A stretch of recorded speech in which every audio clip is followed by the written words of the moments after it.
তাহলে তার দেশের মানুষের মাধ্যমে আমরা লাঞ্ছিত করবে দেখি না। স্বাভাবিক নিয়ম হলো কোন ব্যক্তির মাধ্যমে দুই তিনজনের জীবন যাবে, এরপরে আলেমের বিদায় হবে। আপনার মনে করে অর্থনৈতিক হয়ে গেছে মনে করে আপনি কোন খাবেন অনেক গুরুত্বপূর্ণ টাকা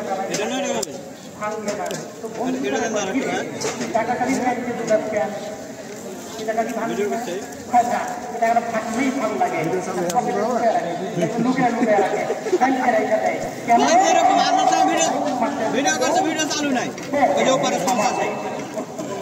এত পরিশ্রম করলাম, এই পরিশ্রমের বদলা আর এই প্রথম মাসের বেতনের মাধ্যমে শুরু করছি, এই টাকাটা ভাঙতে চায় না। অষ্টাধিক টাকা ভাঙা এটা ভাঙতে অনেক পরিমাণে কষ্ট হয়। যদিও অন্য বলে বকি যদি আমাদের বকি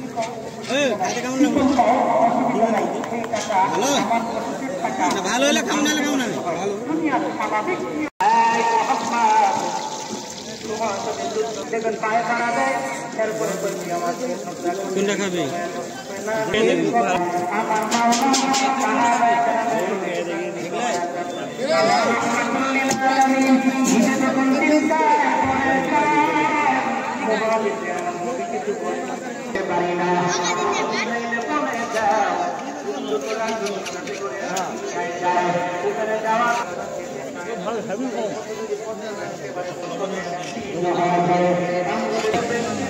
না করে বিদায় করতে পারতেন, কিন্তু আল্লাহ